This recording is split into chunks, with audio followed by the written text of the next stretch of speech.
If you can't tell, the whole black Scottish thing and the whole gingers are black thing, like, Americans are obsessed with black people. It's clear. Even the racist ones. We are obsessed with black people. We love them. Most of us love them. There are a few of us that act like they hate them, but they're also obsessed. But I would like to say what scares us is I think we hear violence. The young lady said she's afraid of violence. And isn't it sad that we who have been the victims of so much violence, now whites fear violence from us? We do not have a history of killing white people. White people have a history of killing us. See? And what you fear, may I say this, sir?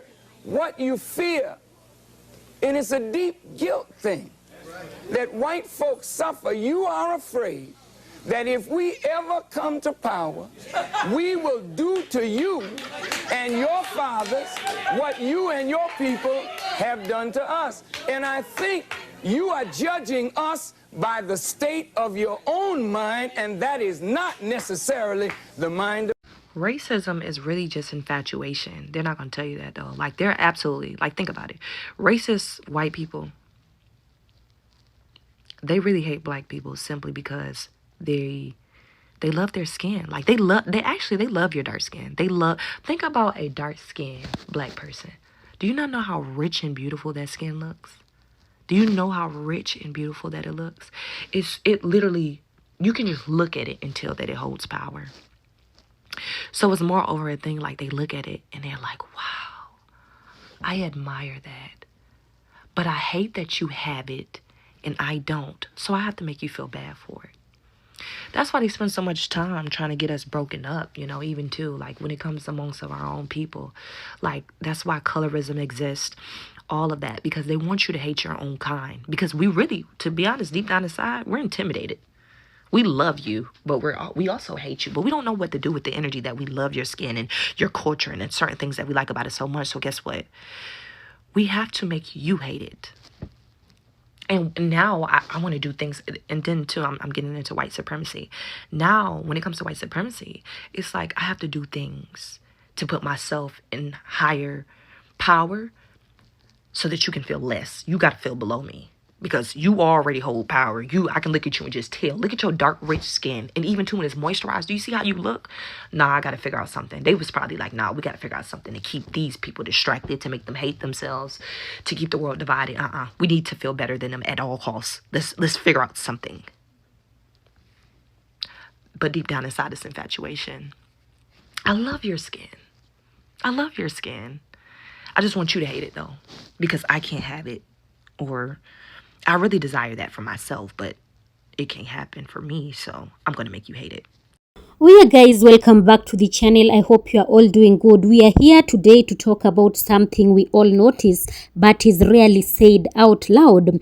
Why are so many white people obsessed with black people? From the music to the fashion, the slang, the attitude, the creativity, even the rhythm, it's everywhere. But what's really going on underneath the surface? Today we are here diving into the honest answers straight from white people themselves. So guys, I'm just going to roll the clips, then I'll be coming back with more commentaries. The white individuals are sharing the candid thoughts on why they have drawn to black people because of culture, style, music, and many things. So from the admiration to appropriation, we are here to unpack the layers of curiosity, the influence, and even controversy that surround this cultural dynamic. What drives this obsession? Where is the line between appreciation and appropriation? How do black people feel about this attention? So guys, let's discuss this. This discussion aims to spark honest dialogue and challenge viewers to think critically about race, identity, and cultural exchange in today's world. Let's get into the video. I'll be back. You talking about explain, okay. For all the racist white people that swear they hate us, they literally are infatuated and obsessed with us, quite literally. We could talk about music. We could talk about culture. We could talk about pop culture. We could talk about all that. Let's get into this. Is it not weird, for centuries now, for decades, the obsession that people have with black women? It's all people to me, but specifically racist white women. It's like, woo, first of all, racist white women are very scary, right? Like, we already know that they're pretty much scary because it's like you can't even be in the park, in Central Park, bird watching. They'll call the cops on you. You can't be in 7-Eleven ordering a slushie. They're going to tell you to go back to Mexico. Just we see many. I don't like the term Karen. It gets overused, and then it gets and then what they do gets kind of like undervalued and thrown under the rug, and because then it's like, oh, it becomes laughable, and it really isn't. Calling cops on innocent people, or being, what I'm saying, the reason why shit gets out of control. Like, if you look back in history, with the story of Rosewood, if you've ever seen that movie, please go ahead and watch it. I'm especially talking to my younger generation that's going to watch this. Watch Rosewood. Listen, even To Kill a Mockingbird. Just a lot of scenarios where you see, racist white women, the wives of racist white men, make up stories and lie, and that destroy towns, and that killed, that unalived people, that got people unalived and murdered, and cops called on, and cops brutalized. And, it's something about those racist white women tears. And so, it's scary out here. And so when you see somebody like Laura Jigsaw Loomer, and I call her that because it's not given, right? And then she's so infatuated, and a lot of them are infatuated with Jasmine Crockett. It's like, sure, does she have some black girl shit going on with her, Jasmine Crockett? Sure, because black people are not a monolith. We're not just one thing. We're educated. Some are uneducated. No one person is just one thing, right? Not all white people are educated, but Jasmine Crockett is educated, and she's also a black woman, and sometimes we roll our neck, and sometimes we talk like this, and sometimes I got a degree, but I'm still going to talk like this because I want to talk how I talk. I talk how I talk, and we're tired of people telling us how to talk. Like, you guys are constantly telling black people, be professional, and you're not professional, and you're ghetto, but you have the most ghettoist president. And first and foremost, the term ghetto, it's funny how you ascribe it to black people when the term ghetto wasn't even used for black people. It was used for Polish, Irish, and other immigrants, Italian immigrants that came over from, on Ellis, through the Ellis Island, and came over here and started the ghettos in New York City. So the fact that, like, black people, like I want us to be more intentional about looking up words and what they ascribe to us and what they shouldn't, right? So they coined us with that term ghetto, but that's not even how it started. So what if a black woman rose her neck? Half of the videos, more than half of the videos that I see with white women when they're on here giving their dissertation or giving their, vlogs and their videos and their influencing, got a neck roll.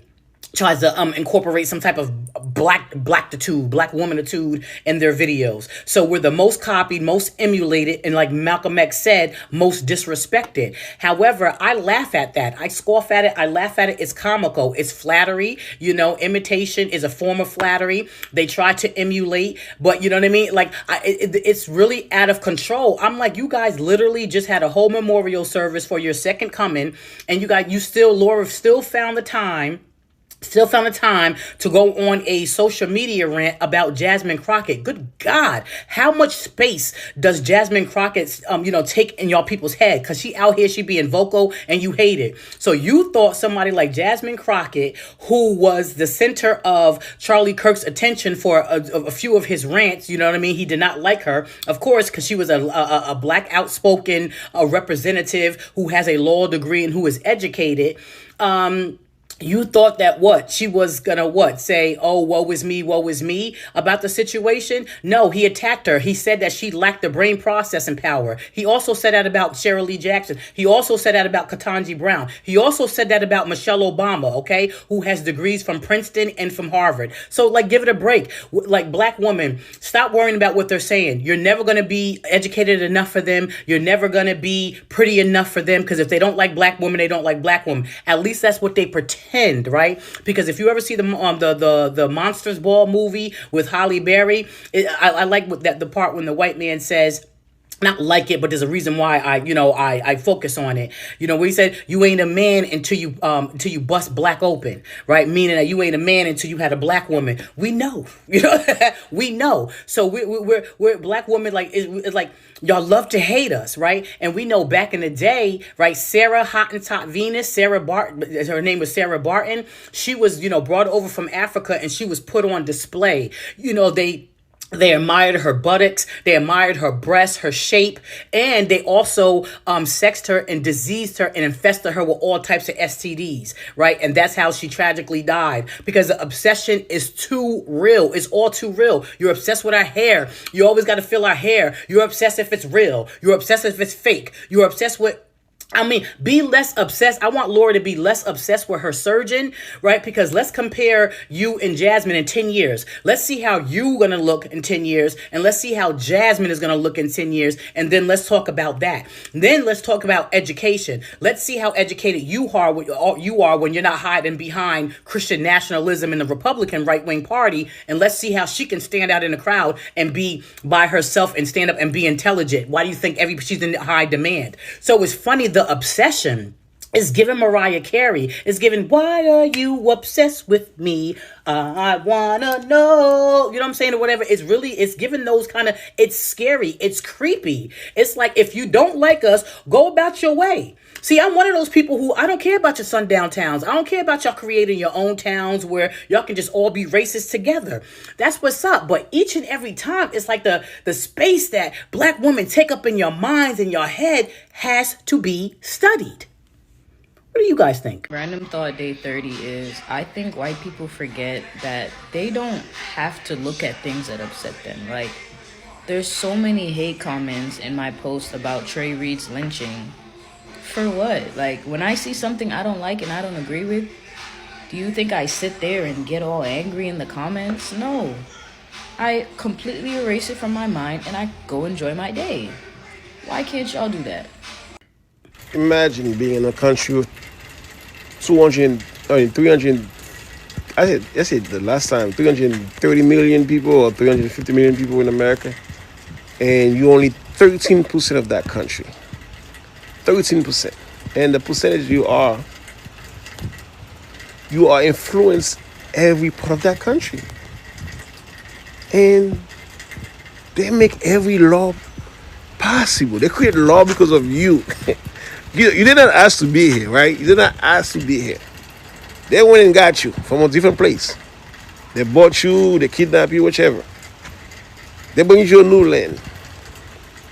You work hard, they enslave you, they kill your people, they feed you to the alligators. They hurt you, they hurt your family, they grape your people. Somehow, somewhere, you still managed to still be here. You fought. Eventually, there's a lot of people that fought for your right too. You become free. You start creating wealth. Then they burn your wealth. You start creating your own city. They burn it.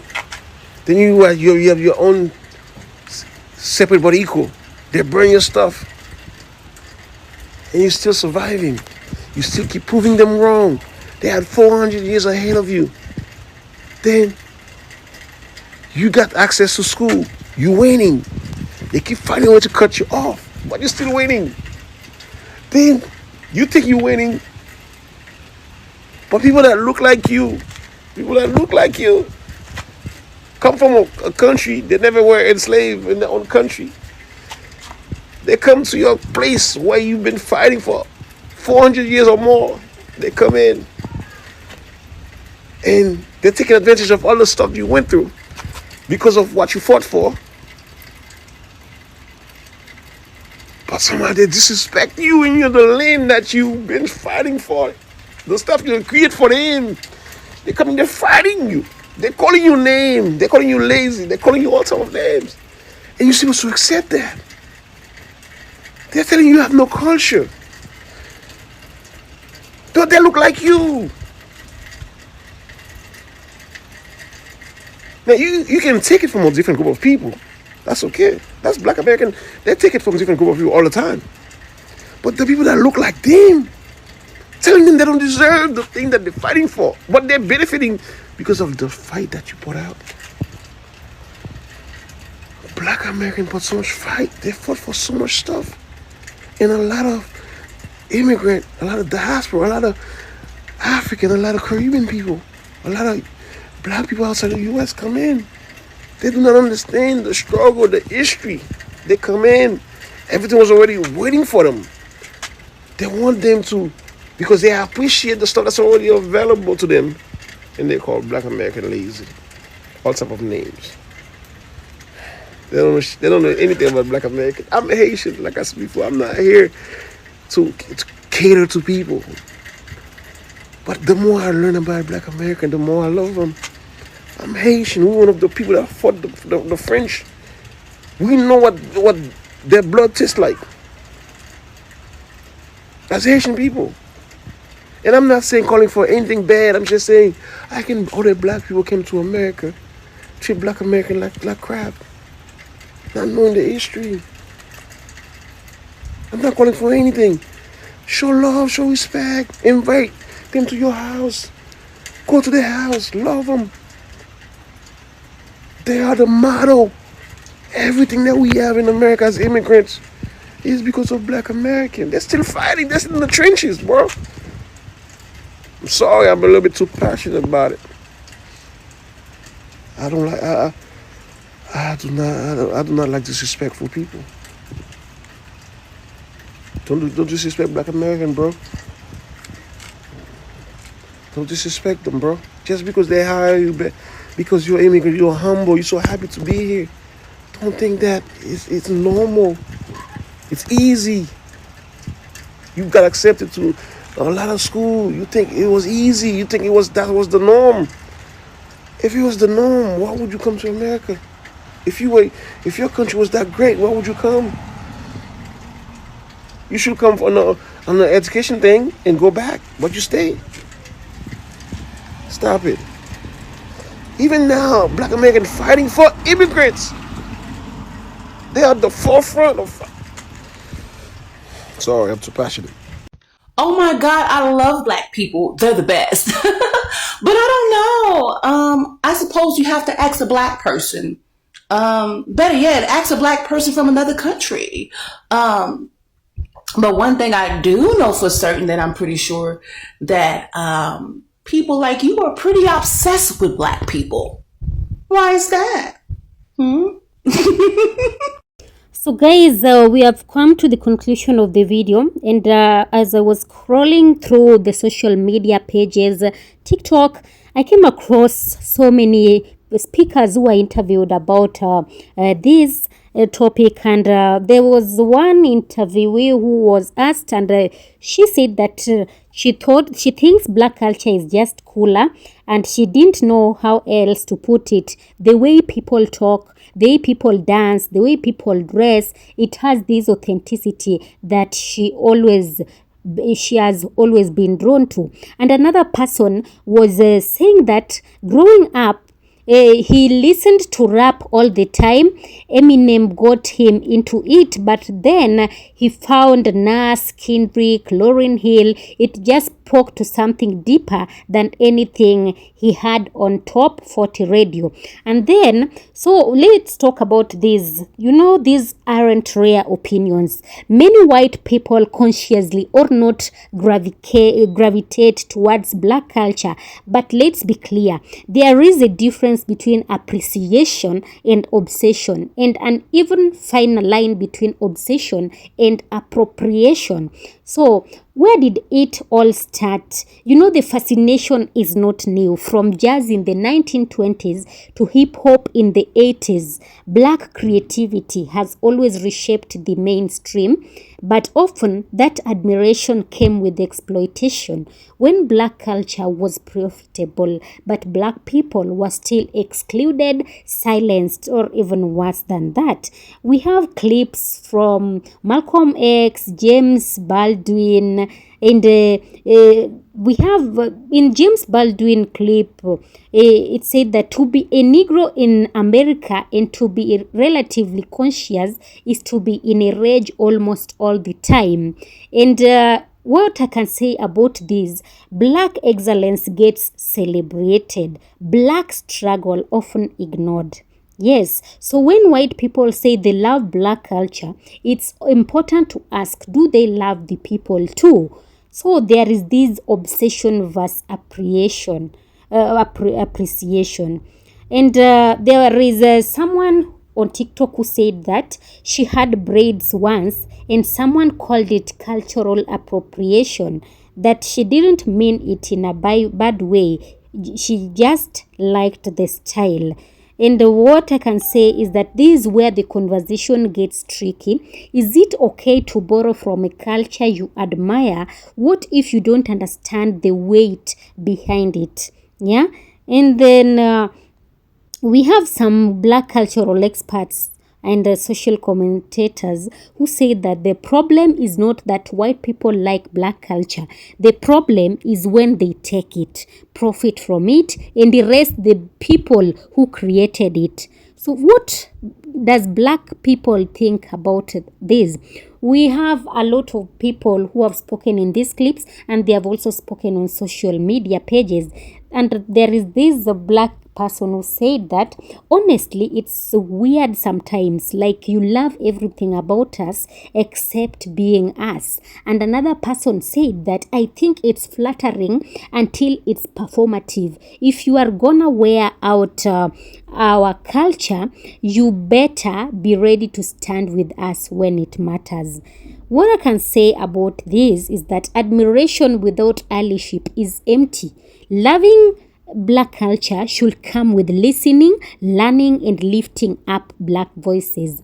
So, obsession is not always negative. It can come from a place of awe, but obsession without context, that's dangerous. If you are inspired by black people, ask yourself, are you also respecting them, supporting them, crediting them? Yeah, it's not about guilt, it's about awareness. I still love black culture, but now I think more about where it comes from and how I can show up for the community behind it. So let's keep it real, let's keep it respectful. This conversation is not about canceling anyone, it's about growing together. Yes, what do you think, guys? Kindly drop your thoughts in the comments. Of course, all credit belongs to the original creators of the video. This video is meant for educational purposes. It's meant for information purposes. It's meant for commentary purposes. Of course, all credit belongs to the original creators of the video. Thank you so much for watching. Kindly subscribe to this video. Hit that notification bell so that you cannot miss more updates from this channel. And also kindly give this video a thumbs up, like the video, and also share this video for it to get to reach a wider audience. Thank you so much. There is nothing more I can say. Be blessed and have a nice time. Lots of love. Peace be with you. Until next time, guys.